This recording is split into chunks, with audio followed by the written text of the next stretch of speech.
Hey, welcome to Friday's edition of Inside the Line with Rob and our guest, Jim Tarasca, JT. I'll probably call him some other names on there. We're going to introduce him in a second, but this is going to be kind of a weekly thing, I think. We're going to do a sip to remember, and we're going to pour a drink here. So, Jim, what are you going with tonight? Rob, first of all, great seeing you, my old friend and former teammate. It's so great to be on here with you, and I'm excited about the show. So thanks for having me. I dug into my stock, and I'm going with Horse Soldier. I thought it was very appropriate for this podcast. Brand new bottle, given to me by my close friend Larry Seals, who unfortunately passed away a few years ago. He was a plank holder with Delta Force, and also the chief of Station Kabul on 9/11. So wow, be making a little that's definitely appropriate for tonight. I'm gonna go with Four Branches. So Four Branches is a bourbon that was crafted by four guys, RJ, Mike, Rick, and Harold, and they come each from like the services. So RJ's Army, Special Forces, Mike was Air Force, Rick was Marine, which I was a Marine, and then Harold was Navy SEAL, and they went back and forth with the whole thing because, you know, some people drink to forget and they don't want that. So the whole thing was a sip to remember, and drink responsibly was a big thing. And they give a lot back to the veterans. So definitely, like I said, I think this is going to be a weekly Four Branches sip to remember type event. So let's go ahead and pour. And that's some delicious stuff you got there, Rob. I just finished a bottle with some friends. Well, I have a bottle of Horse Soldier downstairs. So, and I've been making the clear ice cubes, which is a pain. I finally figured out how to make true clear ones. So who are you drinking? Who are you tipping to? Larry, first of all, Larry Seals and John O'Neill, counterterrorism expert with the FBI, ran the New York JTTF, retired from the JTF from the FBI just prior to 9/11, was the head of security at the Twin Towers, just started the job, and was killed on 9/11 when the towers were hit. And at his side, Lenny Hatton, an active FBI agent who responded to the Twin Towers, entered the buildings to help people escape, and was killed doing that, was killed trying to help people. Yeah. So here's, I showed you this earlier. This is a wood plank that we had made. We'll talk about this in a little bit, but we built a bar in Bagram. It was a pretty good bar. The SEALs helped us build it, and they had the plasma cutter and they had the wood cutter, and they made an Afghanistan sign because the name of the bar we named it was Hatton O'Neill's Irish Pub. And we used to have throw a few back there. Yeah, we did. Bring some pictures up. So I'm going to drink to Josh Harris, who is a SEAL that I served with first in 2003, 2004 when he was with SEAL Team 10. Just unbelievable guy. We said get up early. I used to make some French press coffee. We used to talk and stuff, and just so talented. And then I didn't even realize that he went from SEAL Team 10 over to Dev Group. And he was deployed there and died on an op. And I didn't know until I was going back into the building to do another deployment with them. And they had the memorial wall. And I saw Josh's picture. And it really hit hard. It hit hard that he had passed because he just got so talented. So to Josh, to Lenny, to John, Larry. To Larry. Yep. So here's our first sip, and let the night begin. Hopefully everyone out there has maybe some I just brought up the comments. I'm getting new. Everyone who's I have comments that I can see on there. I don't know if you can you see them? I can't see any. So if you go to the right, you can usually click comments. But I'll be able to put them up if they have questions and stuff like that. I'm just learning this whole thing. Normally Joel, who I got on this channel with and got me on, his wife was showing me how to do everything. Normally she does it for him, and I'm just going through it all now. So got the comments up, so I'll be able to see them. Good. Let's see. So big thing, JT, I'm going to introduce his background. So JT is former hostage rescue team guy, and then went on to bigger and better things. Ended up was the SAC in New York of the JTTF, and then was the SAC in the Detroit division. But JT is a guy that's never changed. A lot of guys get up in the, they go from the team and then they start moving up and they kind of forget where they came from. JT's not one. And then JT's a doer. And I mean that in the best regards, where he just picks up what he ever has to do. When we got out to Bagram, it was a disaster and we really needed to clean it up and make it livable for these people. And, JT's in there like mopping, scrubbing, just whatever had to be done. And he's also a doer in the fact that he deployed a lot. He was one of the guys always raising his hand to go overseas, and some guys weren't. I mean, there was some JT served in Ramadi in 06. Summer of 06. Summer of 06. Down in Al Assad with the SEALs, and JT was up with the Rangers. And this come in because the SEALs, we went in at night. We snatched people all the time. And then the Rangers were a little bit they started doing daylight raids in the market where they were selling all the weapons. And I'm talking about, since I was a senior FBI guy, HRT guy, JT would always have to send me the reports and I'd listen on the radio. And they would be just in 4 or 5 hour firefights. I mean, you were just going into the Hornets Nest. 06 was a really bad year. And you were in there with the Rangers. Matter of fact, I think, was it the next deployment? One of the guys just like, he left early and he like got back to HRT and jumped on the staff and never deployed again. But that time that JT was in Ramadi with the Rangers is going to come into play here, because in 2000, I guess it's 2016, right? When I returned came over. So I was a ALAT in Bagram, assistant legal attaché. Bagram was the military base. So we did a bunch of stuff. We had about, I guess, 10, 12 people from the FBI there. How many times have you been to Afghanistan before that? Twice before that. Pretty long, the normal deployments at first, and 09, 2010, I was the JSOC senior liaison officer, and running all the HRT ops as well. So that was a busy year too. Really because you responded down to the bombing down in it was a very long deployment, different from what we usually do, in that we throw in our battle rattle and embed with the special mission units to actually go out and oversee the collection piece and build targets. This was overseeing operations, everything FBI related. So unfortunately, when Coast Bomb occurred, with CIA officers were killed from a human source. It was supposed to be a treasure trove of information. December 30, 2009.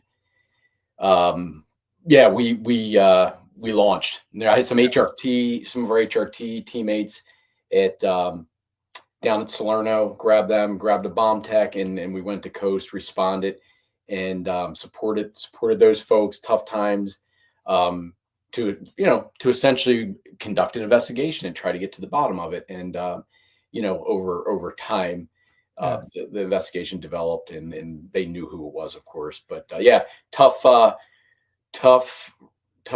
deployment. They all were. I don't think there's ever an easy one. No. If it was easy, anyone could do it. Yeah. So anyhow, I'm running the shop in Bagram, and I got to have an XO. So I end up like, who do I want to come out? And so I dial up JT and say, hey, can you get free? You were a supervisor in Philly at the time. You're running a violent crime squad. You were like loving it big time. That's like a great gig in the bureau, because I mean, violent crime kind of was going, everything was terrorism and white collar, but there was still a couple squads dealing with, violent crime, and you had a lot of cops on it too. So, HRT is an interesting place. We'll all agree on that. I did 8 years, a hard 8, with domestic deployments that were a real kick in the face, and overseas deployments, which again, that's what we sign up for. That's what we enjoy. And there's plenty of days where I miss that. I miss the camaraderie. I miss the action. and the feeling of impact. But you know, in 2011, I decided to leave the team. Hard decision. And I had two, you know, young daughter, young son, and took my transfer back to Philly, where I'm from, where I'm actually sitting now. I'm home again after leaving. Got home 2011, and you know, it was a tough transition. We could talk about that for hours. The transition from HRT, where you're, you know, just full speed ahead, deploying with the some of the best people in the world, the best teams in the world, and I'm really impactful in getting back. And you know, they put me on SOG, a surveillance squad, and you know, I would just sit there and wonder, like, who did I piss off, man? What, like, you know, I would always say, a year ago I was answering Admiral McCraven in Bagram, and you know, now I'm sitting on surveillance, and I got a dude with 5 years in the bureau telling me what to do. So, you know, we make things happen. We make things work. We make lemonade with our lemons, and I did, and took over the Violent Crimes Task Force, and you know, a lot more to that, of course, but became the supervisor. But again, 2011 left HRT, went to Philly. In time, took over the Violent Crimes Task Force, and in 2016, I always missed the team. I always missed the overseas deployment. I missed the special mission units. I missed the hell out of the Ranger Regiment. I absolutely love those guys and hold them in the highest regard. And they always treated me as one of theirs. They treated me like a brother. And when you called me in November 2015, yeah, it was an immediate absolutely, when you need me there. So yeah, and so thank you.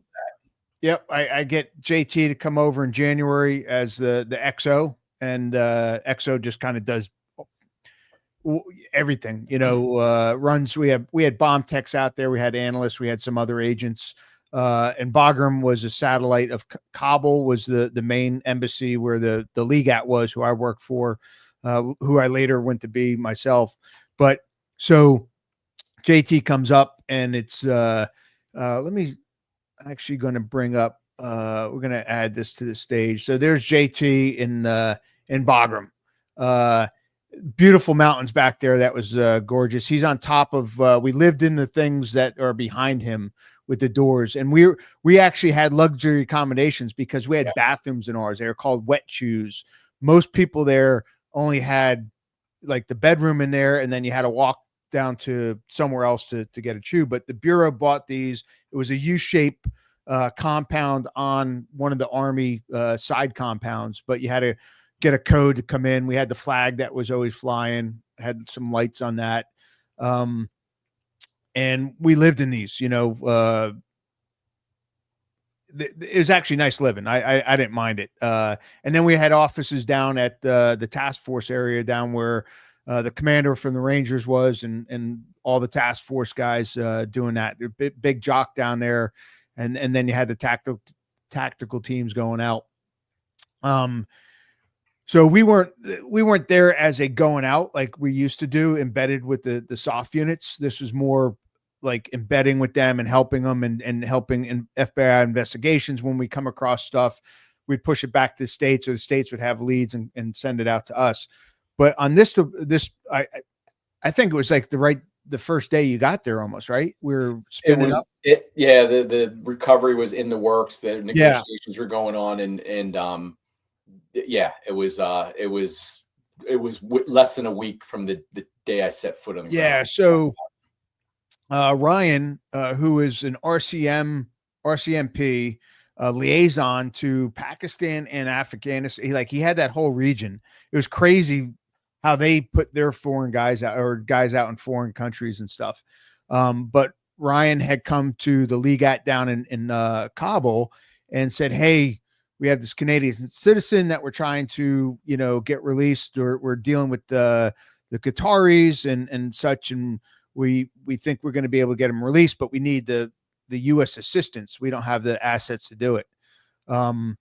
So they have him fly up to me. I said, we can start getting the task force ready to do this, because there's a mutual, you know, understanding with them.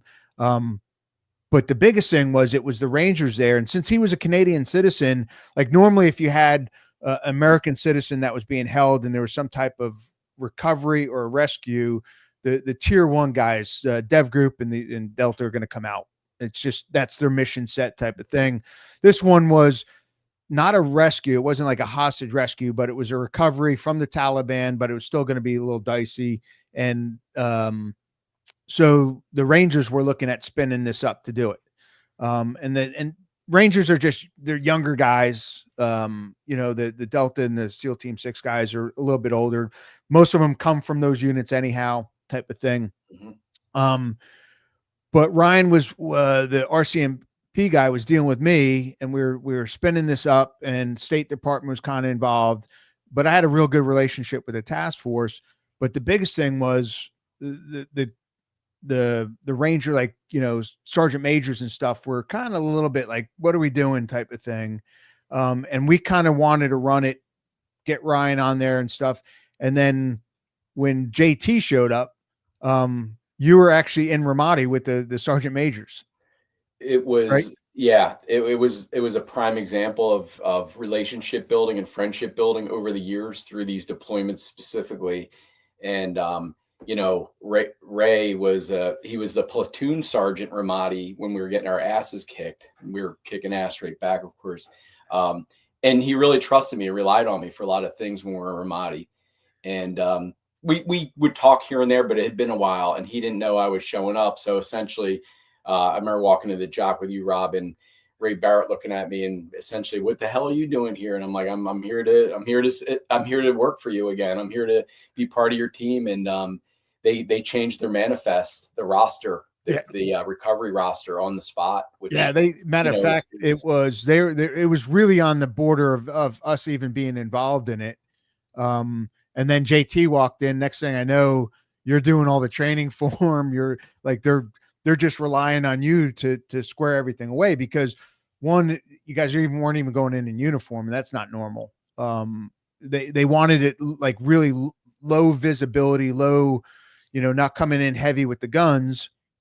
And that's not something that they're used to or comfortable with, but you've done all the mixed like operations and stuff, and you just kind of came in and I remember hearing from the colonel, like, oh yeah, JT's down training them. I think this is really going to be good. So, what was that like, jumping back in like that?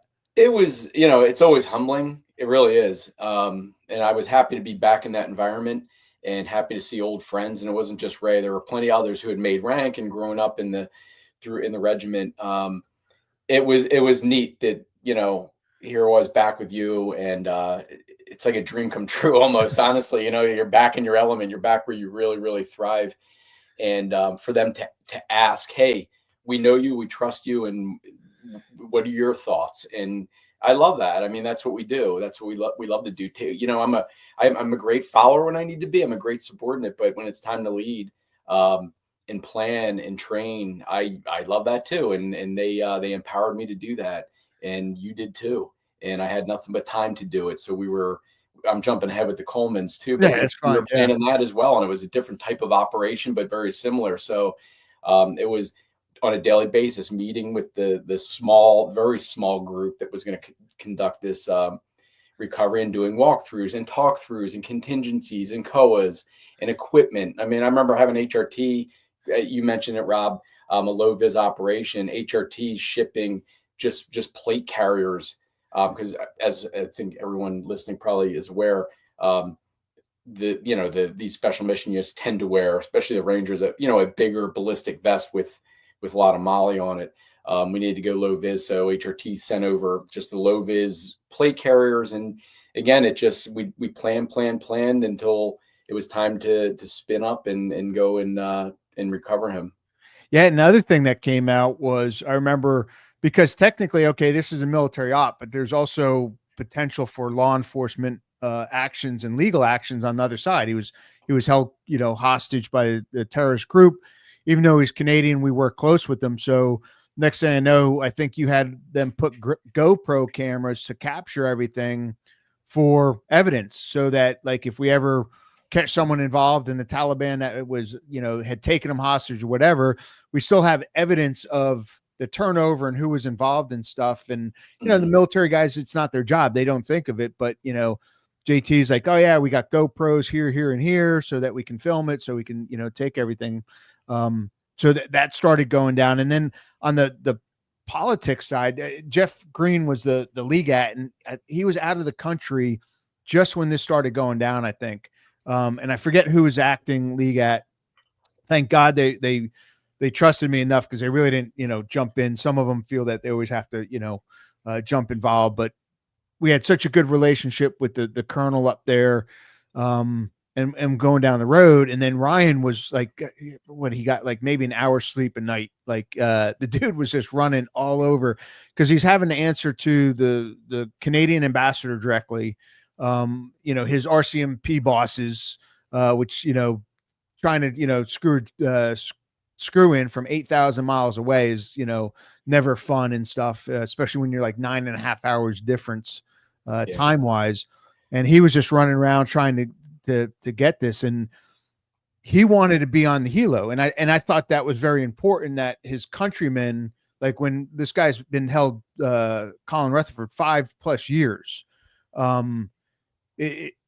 again, the understanding of what goes on in their head and stuff like that, but to get on a helicopter in the middle of Afghanistan and then see, a Canadian person, I thought was real important. So I'm like, hey, that's where he needs to be, like, so talking to everyone, and I don't think his bosses really wanted him out there. I'm not sure that they even knew. I'll be honest with you. Yeah, I think I might have just I think I told the colonel, like, yeah, we're good. They're good with him on there. And then I kind of covered for him on later on when I was talking to the Canadian ambassador. But so, JT's on there. We get Ryan on board, and this is going back and forth a couple days, because it's, just communicating back and forth. So the main point of contact was a Qatari. I think it was a deputy prime minister. And he was dealing with the Canadian ambassador directly and he was talking to the Taliban. So I think we went one day where we thought we were going, and then it didn't work out. There's a lot to that. And I'm just going to back up real quick about Ryan. And again, one thing I absolutely loved upon arrival was meeting Ryan, and the fact that you had taken him in as a law enforcement brother. He was essentially homeless at Bagram. He just showed up, had nowhere to stay. He had no support like we did. You gave him a hooch. You gave him a place to live. You literally gave him food, alcohol when it was appropriate. And we built camaraderie. All of us did. We were a very small team, and he really, really appreciated. He's, as you mentioned, he's given this entire region in the Middle East, like the one guy where we have like legat offices and all our support and everything. And he was a very humble dude, very capable, very passionate, and everything you did for him and we did as a team, he was extremely grateful. I mean, we all keep in touch to this day. And the one thing I love about him the most is how humble he is. Yeah, he is. And I'll talk about an award later on. I know you have a picture of it, but yeah.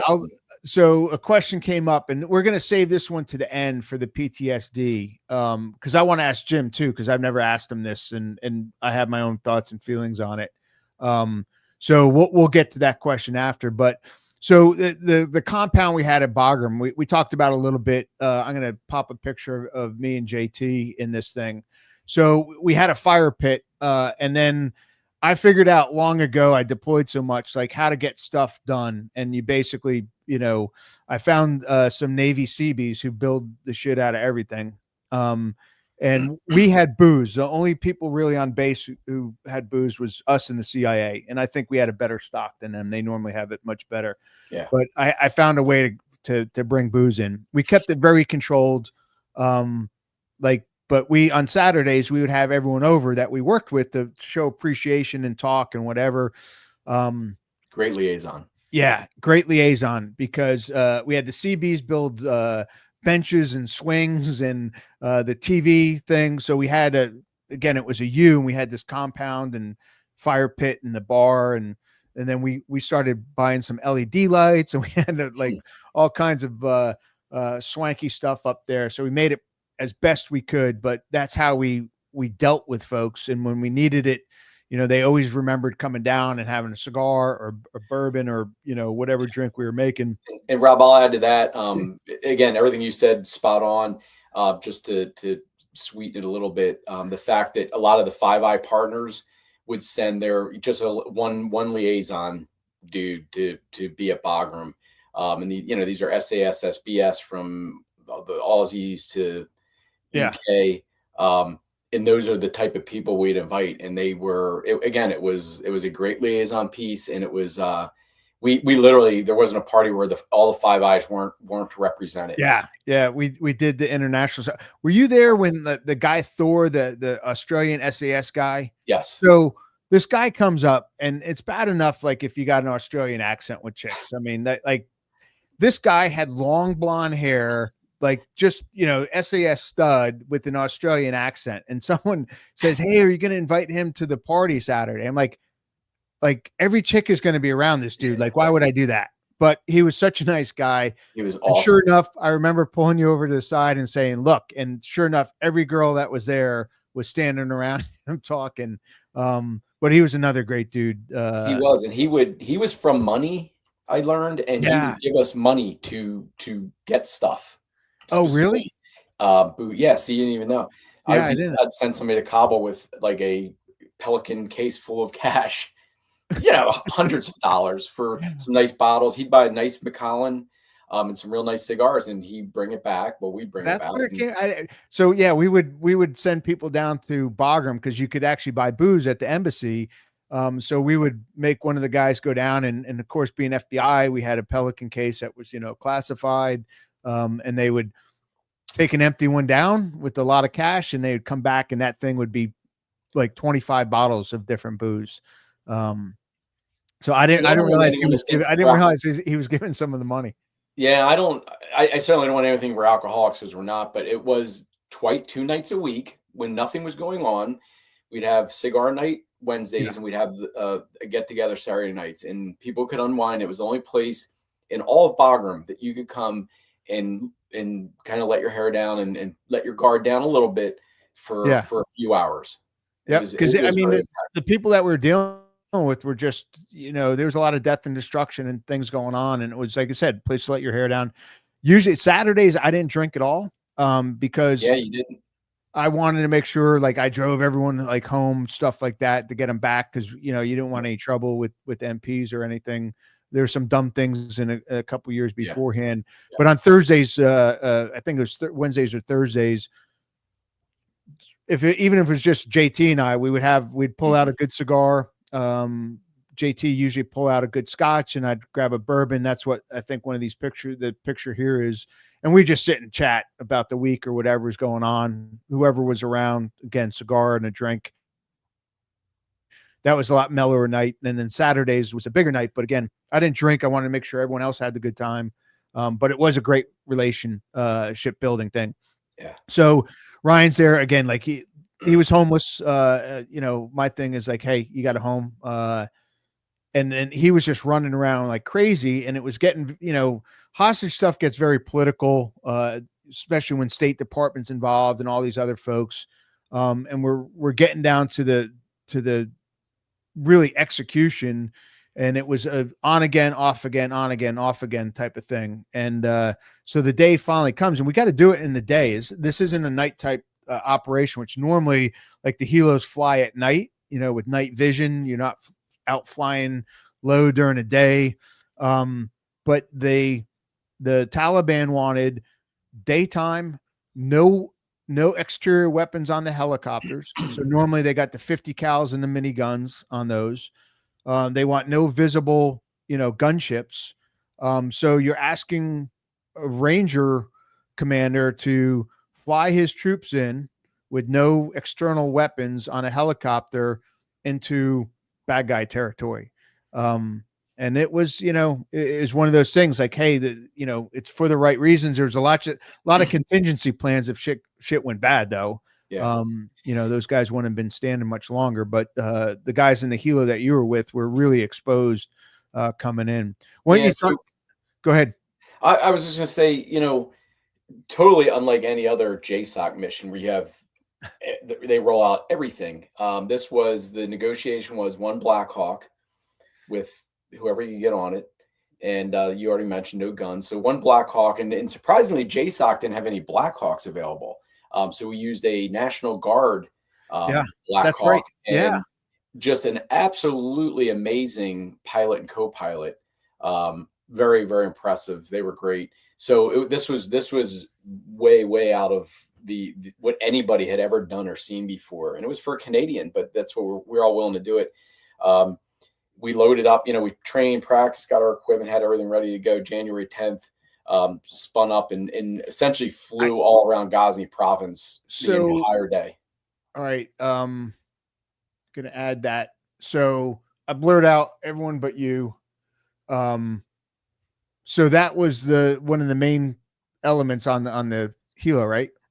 That was the team. You had the pilot, co-pilot, the 2 door gunners with no guns, and that was the team, and that was it. That was it. There was a QRF, but if the QRF had to respond, like, damage would have certainly already hit. Yeah, because it was over the mountain. It was kind of out of earshot. There was there was nothing. There was QRF would have been to come to secure the scene and recover what they could.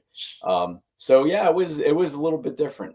So what's going on where I'm at? I'm back in the jock. I wanted to be where JT was, but that's not my job. So JT's got that, and they go out and they gave us kind of a generality of a road intersection, so to speak.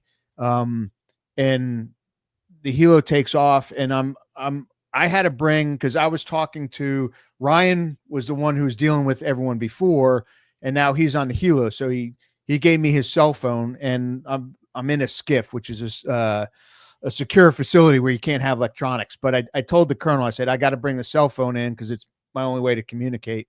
He's like, all right. So we have our own FBI office, and I'm up there, and I got 3 computers up there, and I have an instant message chat with the OPSO, who's on the jock floor, who's running all the operations going. So I'm typing to him, and then I have the cell phone, and I'm talking to the Canadian ambassador herself, who was amazing. She was great. Mm-hmm. And she's got the deputy prime minister of Qatar there, and he's talking to the Taliban. So as the helo's flying around, I'm getting from the OPSO on the chat, like, hey, they can't find them, so we're trying to get from me to the Canadian ambassador to the, Qatari guy to the Taliban, like, where are they? And then we hear, oh, wait, we see them. And that was the first, you guys almost landed was a wedding? Yeah, it was a wedding. What a surprise, But essentially, they're like, hey, you're looking for a white pickup truck and a flag. Like, yeah, that's everybody in Ghazni province. Yeah, because that's all they drive is white, pickup trucks with flags. So, like, I hear first they found them, and they're like, no, it's a wedding. They had to lift off. I'm like, geez. And then the weather guys start saying, hey, we got a big storm coming in over the mountains. So now we're dealing with the storm, and we're trying to get from. So finally, the Canadian ambassador just puts the Qatari guy on the phone with me. So I'm talking to him direct. He's talking to the Taliban, and we're trying to find this white pickup truck in the middle of this whole in a Providence, it was a county, right? Basically, a U.S. county, a big county. Yeah. So it's pretty big. But you're trying to find this white pickup truck, and trust me, you think it'd be easy. It's not. There's lots of them out there.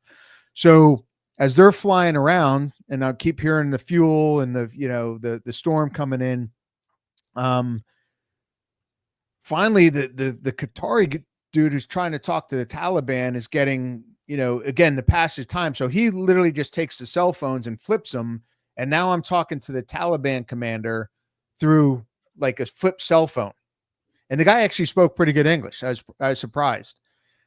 But we had a Predator up looking, but with the cloud coming in, the Predator couldn't see. So I asked the OPSO to drop the Predator under the cloud deck, and they had to get permission to do it. Again, that's not the norm to have a Predator exposed like that. They get permission. They drop it below the cloud deck, and all I heard was a bunch of screaming from the Taliban. So I'm like, oh shit, we're good.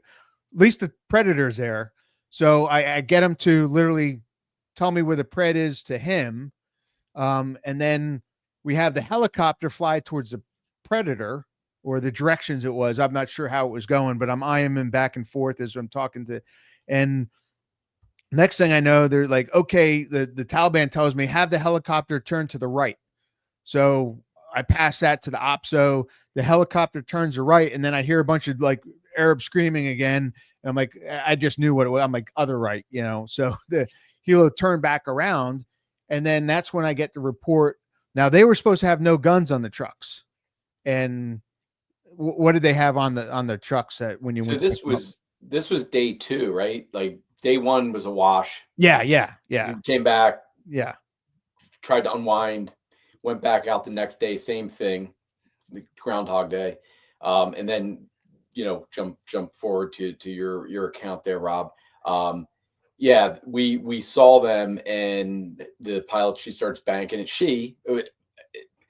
Which I don't want to say that like it's a surprise, but just stepping back, when we got the National Guard bird, the Black Hawk, the co-pilot had to come over to the JSOC jock.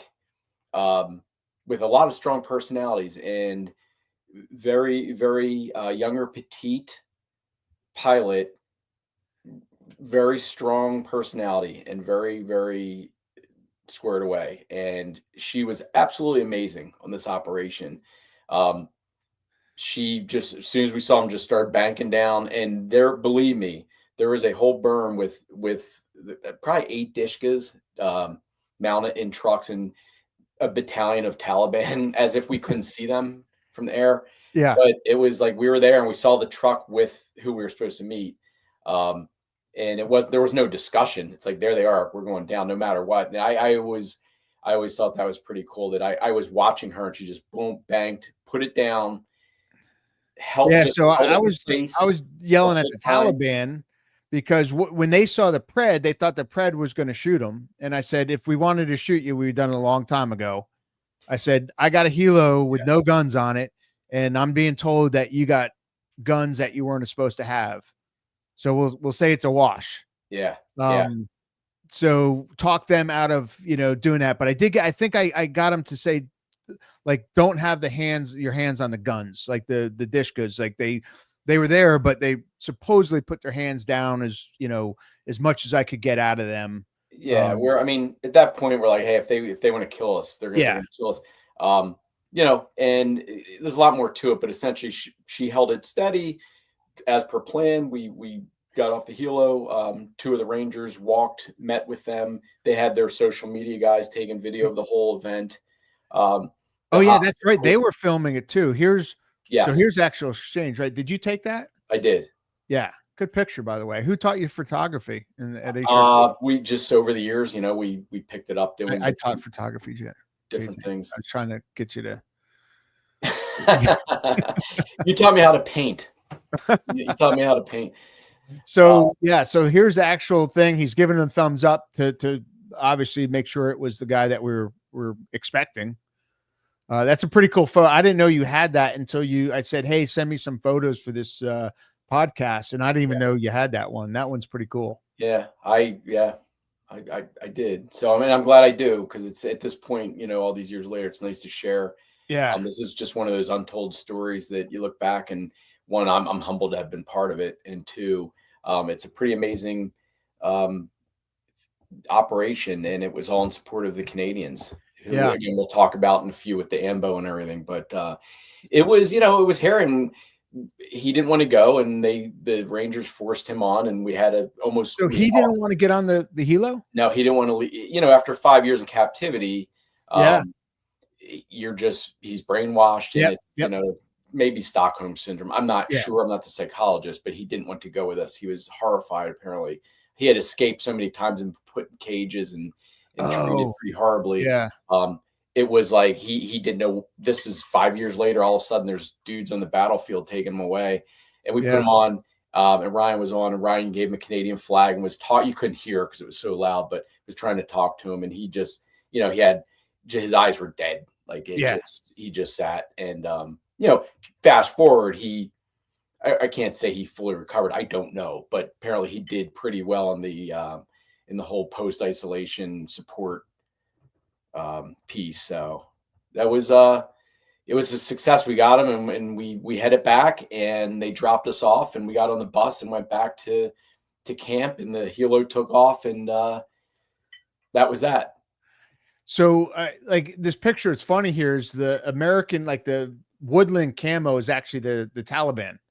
And the guy in the red jacket and the black jacket and other black, the civilian ones, that's Americans. Cause again, they didn't want us in uniform, type of thing. They actually first tried to get like, they didn't want any sailors. They wanted, they didn't want any servicemen. They wanted like FBI, like civilians, State Department. Like, hey, we don't do this stuff. It's either the military or not, but they dressed down, which again was, something that they normally don't do for this stuff. But when I'm looking at it, I'm like, oh yeah, woodland, that's all Taliban and stuff. And again, like I'm talking to the Taliban commander, I was just surprised how good his English was. It was really pretty good. Yeah. And then he's telling me like, he's talking to me on the cell phone that this is happening. I'm getting it from the OPSO. Again, you guys get on and fly back. But here's a question from Lauren. Do you guys think being in such an intense environment like that created a very special bond between the team? Absolutely. Like it's really hard. Like you would do one deployment with like Rangers or Delta or the SEALs, and it'd be like 3 or 4 months depending on what their cycle was at the time. And you do one deployment with the guy, and from then on, like that's like you guys are like bonded brothers. I don't know how to explain it. I was actually just talking to a guy who was in the SOF, and we brought up a guy, Mike, who I did a deployment with and still good friends with. You do 3 months in combat with someone, and it's like nothing else I know of. Any you, JT? Yeah, I mean, it goes like I mentioned, Ray, the command sergeant major. We were very close because of things we did together in Ramadi. And this crew here, this was 2nd Battalion Ranger Regiment, out of the West Coast. I went out there months after the deployment, not quite a year, but they had a barbecue for everybody involved in the operation, including the QRF and some senior leadership, at the Ranger in the red jacket. Great dude, had beautiful house, and his wife, and I went out there and stayed with them. And it absolutely does. It's same with Ryan. Rob will show a picture in a little bit where I ended up doing some time up in Canada years later, and we met up, and we literally just emailed the other day. So yes, the answer is absolutely.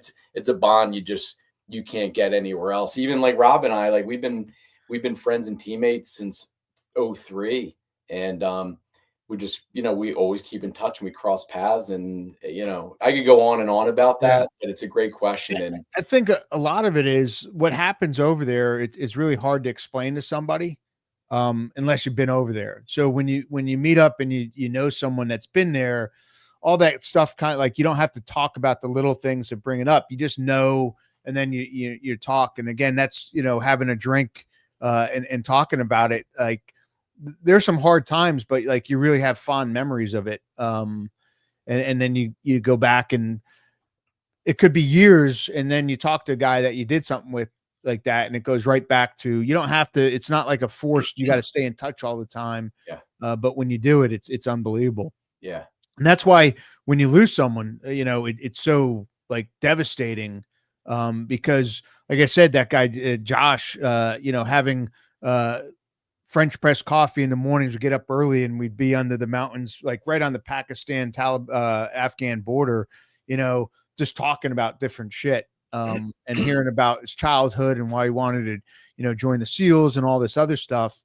And then later that day, you're getting into it a little bit with some, with some bad guys, and your lives are, dependent on each other, when you're in small groups like that. So yeah, it's a very special bond, and it's, and I think we'll get back to the question about PTSD, but I think that's a lot of it, especially when you're young. Like me and JT went over to Iraq and Afghanistan, we were older.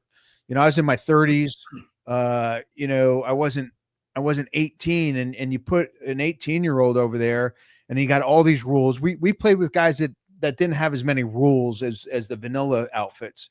But imagine, you got this buddy that you're, really tight with, and you're driving down the road and the truck blows up because of an IED, and you can see the guy who's really probably pushed the button for the IED, and because of the rules, you can't even go smoke him.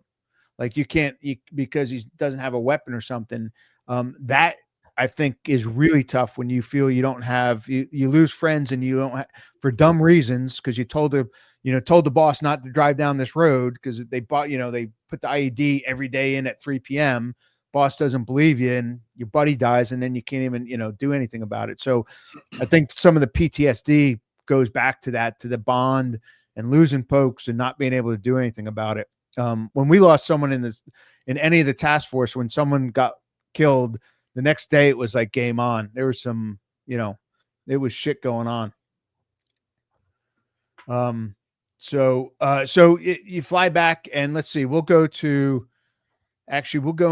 had a ceremony over there, right? I was going to say, just, once you land, it's not just like, hey, we're planning the hostage recovery, grab this hostage and bring them back. And this is what we did. Our team continued to plan after the event, the post-isolation support activities. We had to make sure there was no one else to do it. So we had to make sure he had housing, and he had psychologists, and that was all lined up. And it was, we turned him over, we handed him off pretty much. But we also, there's a huge intel piece. So there were interviews conducted to try to gather as much intel as we could too. So it didn't stop as soon as we got back. It continued. The work continued. Yeah. So I'll bring up the picture of the Ambo's dinner, because we had a great to JT's right, I guess. She was a psychologist, and she was a serious psych, who was phenomenal. And as soon as Colin got in, she was in charge of everything, because his mental health was the most important thing at that point. So if, it's funny, the post-isolation support, like, you want to start bringing them slowly back into the world. Like, they've never had a choice for 5 years. So you got to give them a choice. Do you want this for dinner or this? But you can't give them too many choices, because then they get overloaded and they freeze up, and again, this was talking to the psych doc. So it's a very gradual, you give them first 2 choices, and then you give them 3 choices. And then, but if crazy, and the medical part runs, unless there's a wound that you have to treat, but the mental health medical part runs everything they do after that. So you do want to talk to him to see if he's been with other hostages, if he can give you information where they would be. So you do a tactical screening. But again, if the SEER doc says he's had enough for now, everyone respects that and goes, and then that psychologist is the one that dictates what they can do and not do. So it's a very regimented system, all based on the psychologist that's talking to the person that was in isolation. And then I think did he go to Germany? Because that's where we send all the second ones at. So the military hospital in Germany has a setup. So as soon as they're out of Afghanistan and they're cleared medically, and the SEER doc says that they can travel, they fly him to Germany, where there's an entire team of medical people to look at the health. And then again, that SEER doc, though, is driving everything that happens to that person, is on his mental health. And it's really an interesting process. Ryan went with them to Germany, didn't he? He did. He did. Our Washington, D.C. case agent did as well. Yeah, that's right. Great dude. Who was that? Graydon. Yeah, Graydon. That's right. Yeah. So Graydon, another good friend of ours, unbelievable, still running around doing the job. So the Ambo's reception was wonderful, and what a lovely woman. Yeah. She was amazing. Yeah. So so they flew us down to Kabul. This is in the middle with the longer coat is the Canadian Ambo. And she was great. Like, again, when I was dealing with her on the phone, and I don't think I've ever talked to an ambassador by that point. Later on, I got to a point where I was dealing with them a lot as the league at, but this is kind of like my first Ambo. And she was like, she was like, your fifth grade teacher. She was awesome. Yeah. So she had everyone down for dinner at her embassy. It was really nice, and the Rangers never ever wear civvies in theater. Of course, they had some. They probably bought them at the local Walmart at Bagram. Unfortunately for them, the Ranger regimental commander was in theater and decided to come to the dinner. So none of them could have a drink, and she had top notch French champagne. And Rob and I didn't drink either because it just wasn't right. But she did send us home with a case of good French. So yeah, so we that was a score getting champagne because we had a case of it, and it was good stuff. It wasn't the shit we were used to. So the parties later on, we were kind of a little snooty. If I could have got some caviar, we really could have done it. But it was good. There's that lot of camaraderie there, Yeah. So it was nice to go down and talk to, in this this non-typical environment to do that. So that was great on her. And like I said, she was so down to earth. She was great. Yeah. I think maybe she found out your name was Robbie. Like my Italian cousins when I grew up, Robbie. They always throw the IE on everything. Yeah. And then I think she might have found out Ryan was on the helicopter this night. I don't know. She did. Yeah. And she was thrilled. Yeah, I think she was. It was the typical suits back in Canada that didn't want him where he should have been. But so let's see what this is later on. This is again it's amazing. It's I always say I feel like I'm Forrest Gump because all these things just keep happening in life and you keep crossing paths with people. And that 2016 was a recovery. In 2019 I had left, obviously come back. I was in Philly. I ended up in New York, and then I ended up at FBI headquarters at the International Operations Division, overseeing all the legats in Europe and Eurasia. And they asked me to go cover to be the legat in Ottawa for about 4 months. And this is early 2019. So I did. I was in Ottawa. I was living in Ottawa, and Ryan and I always kept in touch. And JSOC, Joint Special Operations Command, had put together this wonderful. It's a certificate. It doesn't look like much, but it's very meaningful, and they're not giving out to everyone.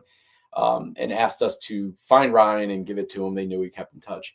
And happenstance, I said, "Hey, are you going to be in Ottawa anytime soon? I'm living here." And he gave me dates. I'm going to be in town on these dates. And I told him, I have something for you. I'd like to present it at your headquarters in front of all your peers and superiors. And he said, no, I'd prefer if you just met me at the King and Crown pub. And he gave me the address. And that's right. That's the type of dude we love. Yeah. That's the type of dude we love. He didn't want fanfare. He didn't want spotlight. He's back from living in Pakistan with his wife. He's back for work. And he's like, I just want to have a couple drinks. We can do it there. And we did. And he brought his wife, which she was an absolutely incredible, supporting, lovely woman. And he took a head break. And she said how grateful she was for everything we did for him. So again, everyone's very grateful for each other, and it's just that synergetic environment that's just meant to be. And didn't he go from Pakistan to the Arctic though? Wasn't he? He was up he was up in the Arctic for a while. Like he loves the action, and he's got a supportive wife that goes everywhere he goes, which is pretty cool. Yeah. It's crazy because he lived out in a town in Pakistan, he was only allowed to get so much mail through the Canadian embassy, and if he went over it, they charged him. And I'm like, yeah, they live on their own dime. Unlike our legat program, they put us up, they pay for housing, they pay for everything, and if you want to do that job, it's a hardship, and you pay your own rent, which is couldn't even believe. Yeah. So I think we tried to give him everything we could when he was leaving Bagram. Like, here, take this. Yeah, we gave him a lot of equipment and gear. Yeah. And I shipped him a bunch of stuff when I got home too. Yeah. And then, so let me pull up, So I'm trying to think, was it 2019? So that, yeah, it was, because I was still down at IOD, International Operations Division, for the Canadian So ceremony. hold on, let me move this one. Get these two up here. So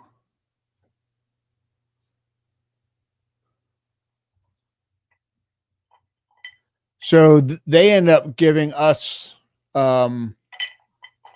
the it was a gorgeous plaques. I have one, it's on my wall right back there. But this is the Canadian Embassy in DC. What a great view.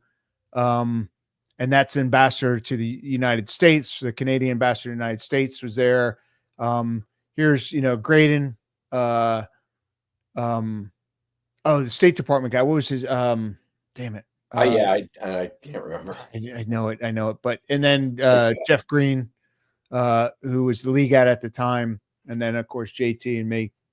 They gave us really nice plaques. Beautiful. Had a really nice ceremony. The RCMP folks doing their color guard thing was pretty cool, and then they had a reception for us too, which I thought was really nice. Real nice. Yeah. Again, those things like you don't do it for it, but it when they recognize you like this and they do something special, it kind of comes in and like, oh wow, it's nice to get those responses, but. So I kind of felt bad giving Ryan a certificate in a bar, Yeah, I mean, but again, Ryan, like you said, that's what he wants. He's so bashful, yeah. type of thing. But hey, let's go back to that one question about the PTSD.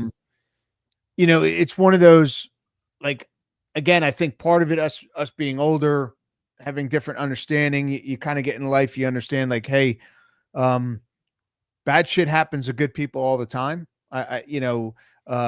We've had friends on the team die and friends in the military that were great dudes, and they died. And then you see bad guys like, cops shoot someone 22 times and he's a rapist, murderer, and he lives. And then, the cop gets hit in the arm and it bounces off and hits his aorta and he dies. So I think the older you get, some of that understanding is what I think. I kind of put it all in a box too, so maybe that box comes open one day and it's not good. But what do you think about it, JT?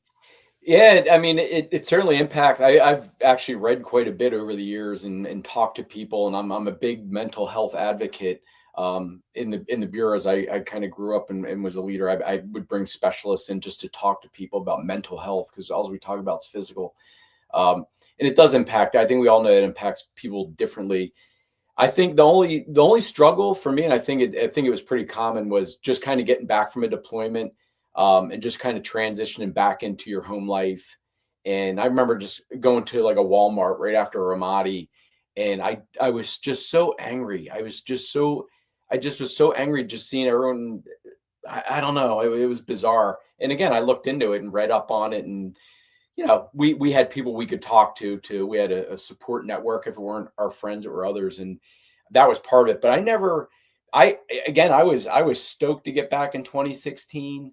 I've had plenty of domestic engagements, and I'm by no means bragging. It's just, I think you said it, Rob, like he'd say you get better at dealing with things, but you learn as you move on. And you learn from your first deployment is totally different from your last one. 2016, I got back and went right back. I went right back to work. Like it wasn't like there was no transition at all. I was just used to doing it. And I was, again, it's a big part of it is studying and understanding yourself and understanding the impacts of things on you.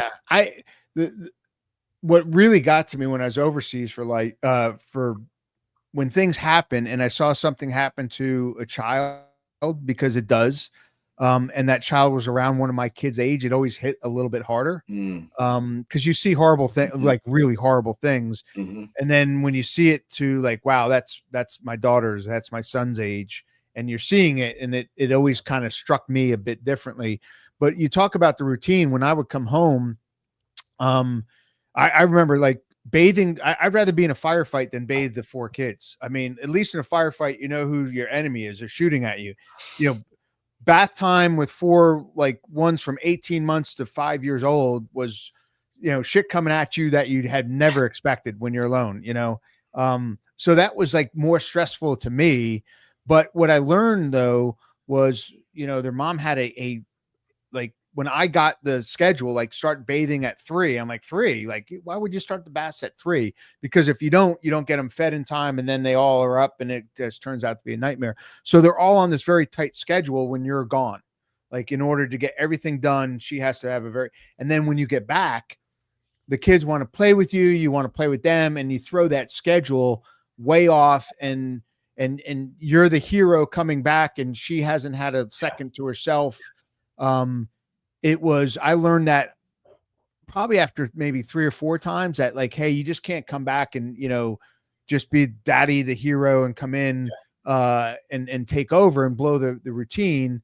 And it's funny because when I was a league which is a lot different. I wore a suit 6 days a week, you know, lived in an embassy, had an apartment, you know, but my office manager, he was going home for the first time he'd been in an embassy before, but his family was with him. His wife was with him.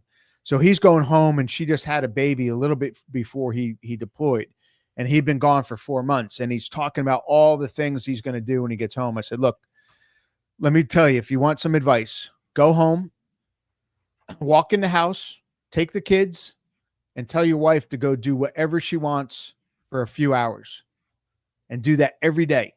You get time with the kids and she gets to unwind.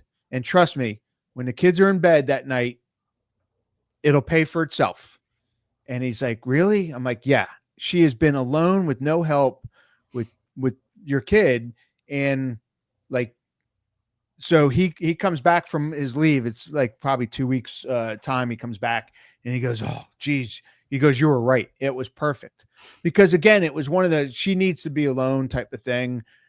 You take the kids, you get your time with the kids, and she gets to unwind and slowly go into it. Because if you come home and like you think you've had it bad, you really haven't. Like I loved what I was doing over there. I loved the focus of everyone. I mean, that's the one thing. Everyone over there is all mission mindset on doing the job. Mm-hmm. That was great. I love that about it.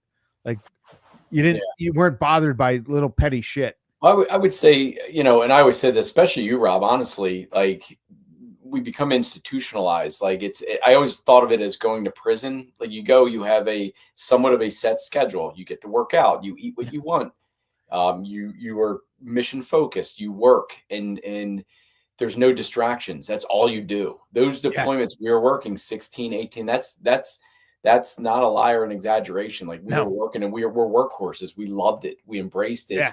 And I know you and I were absolutely the same. Like we couldn't get enough. And again, goes back to you calling me in 2016. I didn't even ask the wife at the time. It's probably why she's not with me anymore. I just, I'll be there. And I told her I'm going to Bagram. And she essentially was like, well, it's kind of why we left the team. So you didn't have to do this anymore. And, you know, I was acting league at Nigeria a year earlier. And I'm like, it's just me. That's how I got to do it. Yeah. And, it does go back to who you are. And like we said, there were certain guys that just went over and over again. Like, you know, Keith from the team was one of those guys that was always over there. I see him down here and it's the same thing. Like there's guys that, that, you know, weren't into it. Some of them like, oh, the FBI shouldn't be over there, whatever. I mean, it was a personal opinion. And then some of them, the deployments like in 06 were pretty hairy times. And I think some of them were like, I'm not doing that again. Because there was a lot of shit going on, and they jumped into staff jobs and we're like, whatever. Yeah. But I just kept volunteering. I liked it. Again, it was that, you know, as much it's funny because you talk to some people that were in prison that get out, they want to go back to prison because of the exact same thing. I have a routine. I don't have to think about it. I do this. And that routine I liked. You worked out. You went out at night, you did a bunch of shit, you came back and, you know, you worked out and did it all again. But, you know, 16, 18 hour days. Right. But they're fun to me. Me too. Yeah. So let's see. Get any other questions up here? I don't see any. I I did such a bad job at reading comments tonight because I was so kind of ingrained in this. No, I will say, like, when we talk, and you and I or any of our former teammates that we're close with, like, we just get going and we always have great conversations, and it's a support system for us. So I was very excited when you asked me to jump on here. And just like 2016, I'm like, yeah, absolutely. I didn't even know what we were talking about. I'm like, yeah, I'd love to do that. Well, part of it, we still need, like, getting into this. I keep hearing, like, oh, you should write a book. I don't want that. A book is too centralized on one, like you're writing it. Like, I never did anything in the FBI alone. Like, and that's what I didn't like about the FBI promotion system is when you had to write about what you did, you had to literally say, I did this. And I'm like, I didn't do shit alone. I never did anything that wasn't a team. Yeah. And I think my last 954, which is the write-up you do, I put that. I didn't give a shit if I got the job or not. But I didn't do anything alone in the Bureau. I don't know if you did. And I literally wrote that in there because I think it gives a false, a falsity of the people that were getting promoted, that they were doing all this stuff alone, and they're not. You're doing it with the team. Everything is with the team. You could have a lead. And what I liked about JT is you could be a leader and you could be a follower. And that's a big difference to a lot of people, because some people are great leaders. They can't follow shit. And they're not fun to work with, but they're a good leader in that point. But a guy who can go back and forth is I think harder to find. But that was, like I said, you were in there. I remember, I think I had a picture of you mopping the floors. Like, you took all the furniture out of the shoes. Like, our people aren't living in this shit because no one took care of them for so long. Yeah.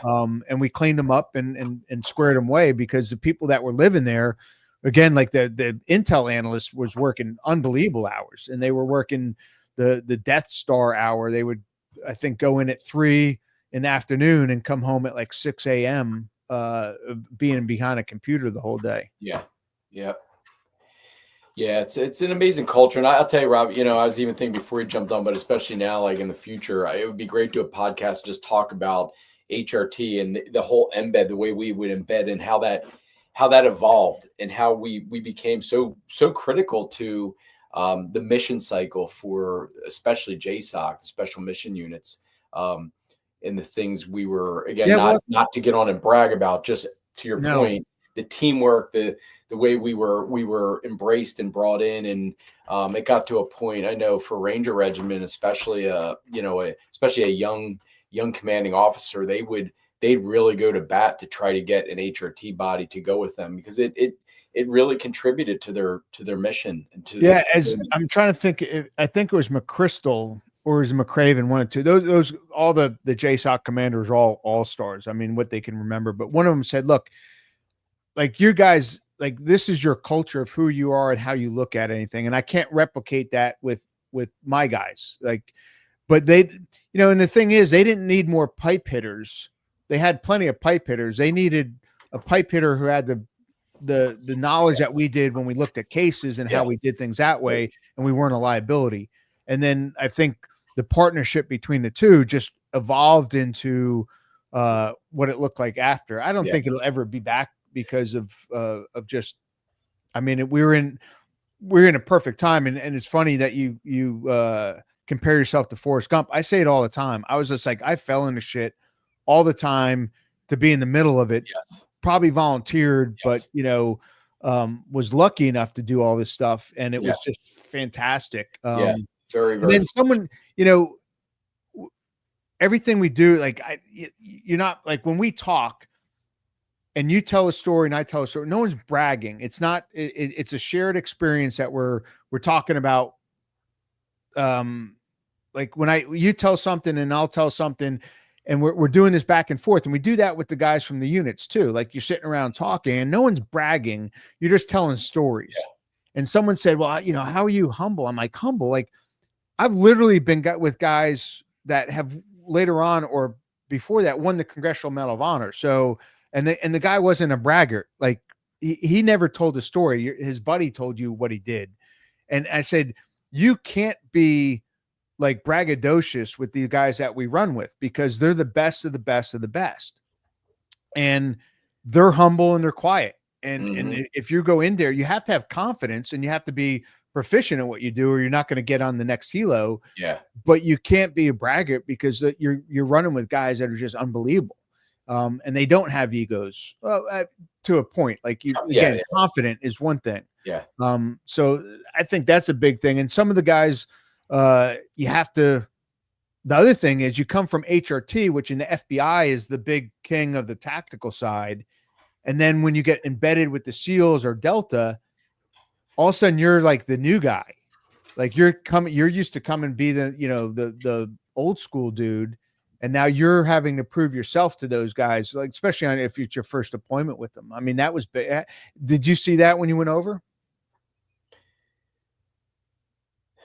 Yeah, absolutely. I mean, I'm just, as you're talking, I'm thinking, I just, as we talk about like humility, I just literally last night I was upstate visiting my aunt and uncle. I was up there for work, and I like to stay with them and help them out and do things. But my uncle was he was a platoon leader in Vietnam. He was not only a platoon leader in Vietnam, he was a platoon leader of a MAC V SOG platoon. And I just remember growing up over the years, kind of knowing that. And I didn't know MAC V SOG till probably the last 5 years, where he really started cheering, maybe 10 years, I don't know. And I just remember, like, I knew he was in Vietnam. I knew he did some amazing shit, and he never, ever said anything about it. And he's 84 now. And it's only maybe the last 10 years, definitely the last 5, where we just really sit down and talk. And he tells me, like, I tell him stories like this, which are pretty cool, but like compared to the shit he was doing, it's like, and he's telling me, he's really, really laying it out there now. Like, they were 50%, 60% casualty rate. Yeah. And he just never just, I don't think it's PTSD. He's very, I found out stuff he's done, and he's a role model for me. He always was. And he still is. I'm 55 now, which is crazy. And he's still my role model. And I respect the hell out of him. So he's the epitome of what we should be. People like us should be. Absolutely. And like I said, and hearing these guys' story, when they, like, you're sitting around the campfire and you're hearing the stories from all the, the Brits and the Aussies and everyone else that would be at our parties, was just great, hearing them, like, oh, wow. I mean, it's so cool and stuff. Again, no one's one up in it. It's just, you're just sharing experiences, over a drink. Absolutely. So it sounds like it's hard to switch between the two, and being, it really was, your first couple times doing it. Like, you think you had it hard over there. And you come back, and like I said, little things annoy you or whatever. I always hated when headquarters would bug you with bullshit. Like, you're over there. I remember I got mad one time, guy, like, we were on the night shift. So we would wake up in the afternoon. We'd go out all night and then come in at like 6, 7 in the morning and go to sleep. And one of the duty clerks comes in and wakes me up in my hooch. And he's like, hey, you have a phone call from Baghdad.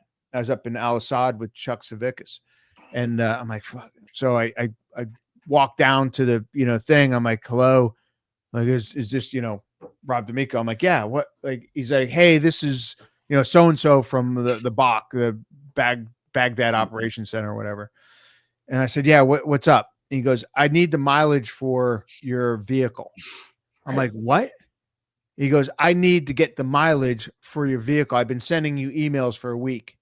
And I didn't have the FBI email system up there. I had like my DOD one. He wasn't sending to it. And I said, are you fucking kidding me? Like, you woke me up. Cause the guy said, like, hey, he's sleeping. Let me give him a message. I said, you made him wake me up for the mileage off of my vehicle. And I'm like, yeah. And I told him to, screw off, and I hung up. Now, the deputy ops chief happened to be Yacone. So I called him later and said, if that guy ever asked me for mileage, tell him every day 4 miles. It's 2 miles to Chow Hall and back. And I drive that vehicle. That's all I drive it for. So if he wakes me up again, I'm going to fly to Baghdad. Yeah. I'm going to shoot him. You know. Now that's a good point there. Like, you know, we were over there as HRT embedded with the special mission units, and you had a lot of FBI at the, you know, at the main fobs doing, you know, normal agent work, living on a very, you know, pools and activities, and, you know, plenty to do while we're essentially, you know, we were getting shot at all the time on our fob shark base in Ramadi. And that deployment, AMZ, Abu Musab al-Zarqawi, you remember, Yeah. was eliminated from the slide deck. And it was the 6 HRT guys in theater, along with our special mission units, that we built those targeting decks. It's the contributions we contributed that got to him. And HRT guys actually went out on site and did the exploitation on site.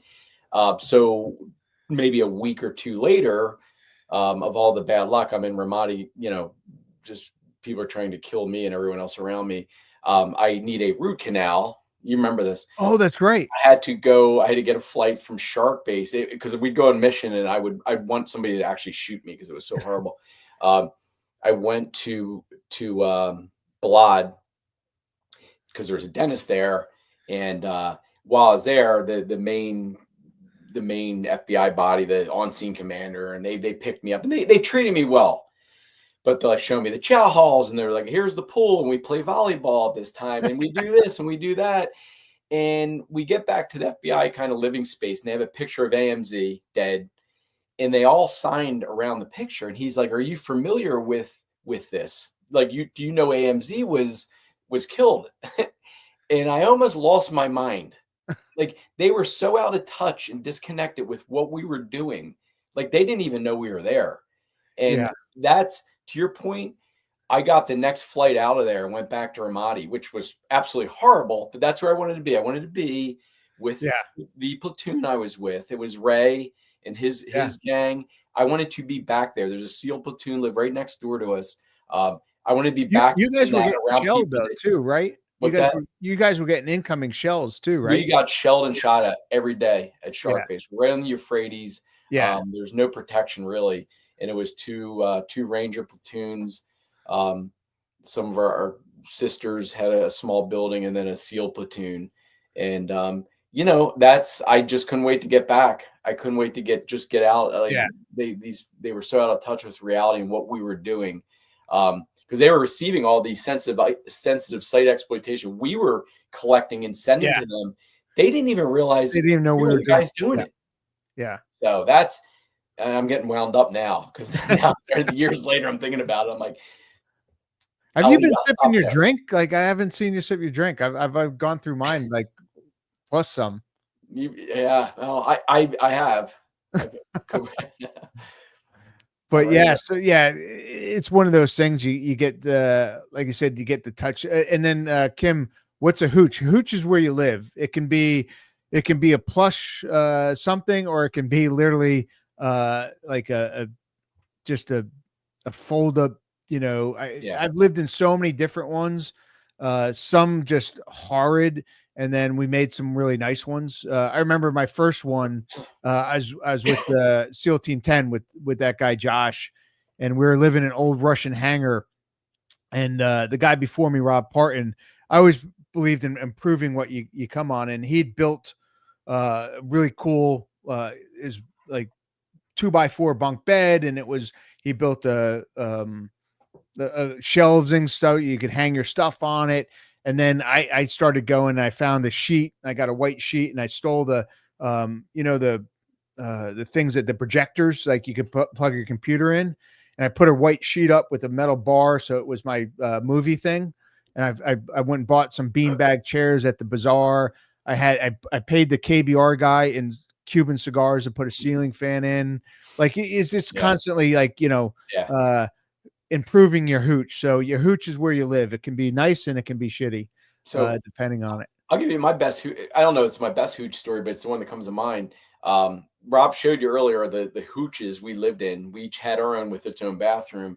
I'd say my most challenging one, which is my favorite, was in Tikrit 2007, 2008. I got there before Thanksgiving and was there till the spring, till like Easter. And that hooch, because they had 3 platoons from 3rd Battalion, all in one spot, because that's where the shit was happening. I split that hooch, and they respectfully asked me, "Hey, JT, are you willing to take some of the boys on?" And I'm like, "Absolutely." And I'm like, as long as I pick them, and there's certain enlisted guys I knew well. And I took 3 of them, and one was the canine handler. So we had 4 of us in a one-man hooch with a dog, and I got bit every night. And we were there for Christmas, and I got a Christmas tree, and I had some cheese and sausage and a couple bottles of Jim Beam. And we did a mission. Christmas Eve and a Christmas morning. In fact, General McChrystal came out Christmas Eve, gave us a nice rah-rah speech, and we went out, did our mission, came back, and I got the squad leaders, and I'm like, "Hey, Christmas, we're going to celebrate Christmas with my hooch." And the 5 of them came over, and we just, for probably 3 hours, put on some Christmas music, had some lights on, and it was jam-packed. Like, it'd be like sitting here elbow to elbow, but we sat and we drank and we ate. It was early morning. We went to breakfast, and we all went to bed, and at least a couple of them told me it was the best Christmas they ever had. And I remember for a while, my eyes would well up hearing something like that. Yeah. A lot of these enlisted guys are from pretty tough backgrounds, and like they found their way. And I keep in touch with them. And it was, I didn't spend too many Christmases overseas. Like the deployments I did, unfortunately, like summertime in Iraq and Afghanistan. But when I was legat, I spent 2 Christmases over there, and I thought I could have taken leave. I'm like, no, my job, like my people could go on leave, but spending Christmas over there, and it does mean something. I spent the Christmas in the first Gulf War when I was a Marines on a ship, and I remember we wrapped the stupidest shit for each other, to give presents and stuff. But it goes back to the same thing. Like when you talk about the camaraderie that you share, like when you share a holiday over in a combat zone with something like that, that's something that you never forget as you're talking about it. Yeah. You just don't. So you got bit every night. What was that dog's name? Bo. He had a couple round through the fur on his tail. Like, I don't know how he never got hit, but he'd get hit in the tail, and Dude, those dogs were unbelievable. I remember though, one time we're moving up. I was with the SEALs, and it's the same deployment, 06. We were moving up on this target.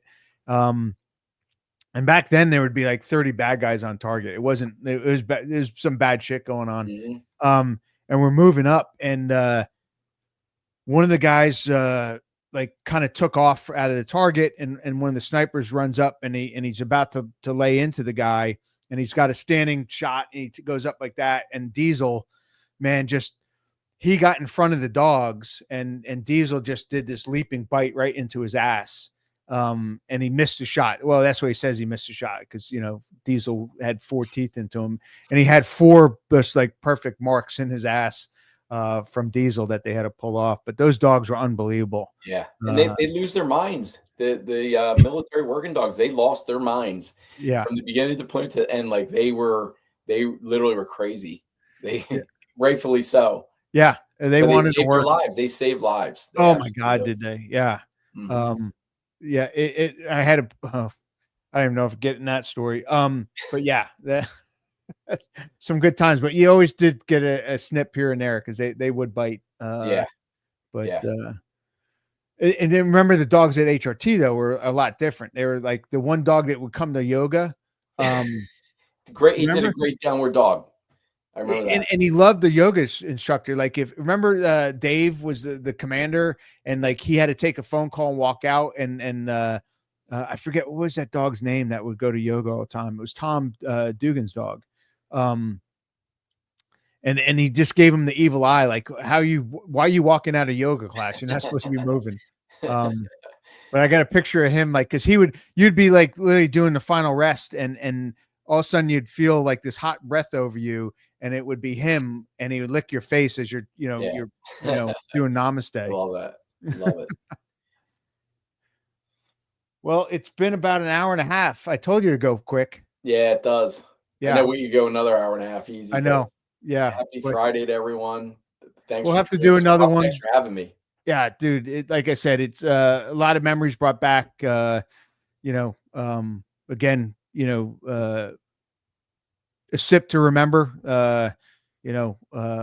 All the folks that we talked about.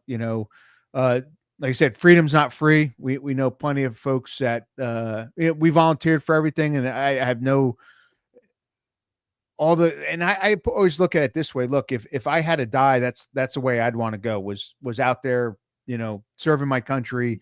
And I think all my friends that have been lost that way, I think the same thing. So it's how you deal with it. But again, a drink to them. I think we're going to look to do that weekly. I think it's pretty cool. Yeah, probably have you back on. We'll figure out something else to BS about. A lot of great stories. Yeah, it's been fun.